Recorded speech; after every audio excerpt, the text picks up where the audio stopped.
أسعد الله مساكم بكل خير. أعزائي المشاهدين، متواصلين معكم في اللقاءات الآن مع نجوم المستقبل لأكاديمية الأمل. نرحب بكم. أولا على يميني نرحب بك كابتن، نتعرف عليك كابتن. بدر. بدر، أنت في أي خانة تلعب كابتن؟ وسط هجوم عادي. كيف الأكاديمية معكم؟ الحمد لله كويسة. وش قدمت لكم الأكاديمية؟ والله أشياء كثيرة، بطولات، تدريبات، منها كذا. كيف الحصص التدريبية معكم في الأكاديمية؟ كويسة. والمدربين؟ الحمد لله كويسين. في أي صف تدرس بدر؟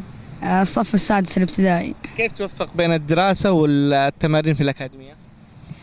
الدراسة لها الحال والكرة لها الحال. طيب وش تتمنى من الأكاديمية تقدمه لكم؟ بإذن الله تدريبات كويسة وتكون إن شاء الله يعني ناخذ كاس بإذن الله. المستقبل وش تتمنى تكون لاعب؟ بإذن الله. أي نادي؟ الأهلي السعودي. من محبين نادي الأهلي؟ أتمنى لكم التوفيق إن شاء الله. شكرا. مع نجم آخر نتعرف عليك كابتن. علي أحمد حدام. علي أحمد؟ إيه.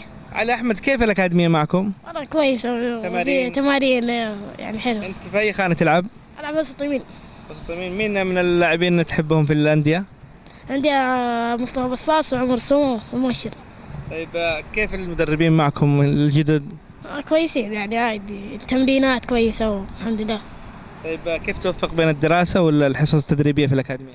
الدراسة صباح والمذاكرة يعني بعد العشاء كذا، والعصر المغربية تمرين هذا وكذا. طيب ايش تتمنى من الأكاديمية تقدم لكم؟ قدم لنا يعني بطولات إن شاء الله كذا جاية. طيب تشكر من في الأكاديمية؟ أشكر كابتن علي مجرشي. شكرا لك كابتن. العفو. الآن مع نجم آخر من أكاديمية الأمل المستقبل، نتعرف عليك كابتن. خالد النجعي. كابتن خالد، أي خانة تلعب كابتن؟ مهاجم. مهاجم. كيف الأكاديمية معكم في الملاعب الجديدة والمدربين الجدد في حلتها الجديدة؟ أول شيء الملعب اتطور والمدربين أفضل والحمد لله. كيف التدريبات معكم؟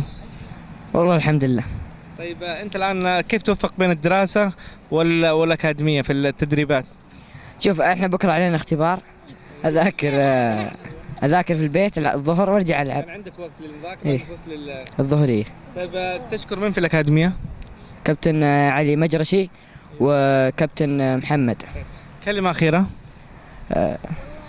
أشجع الأهلي طيب شكرا لك كابتن. على العفو.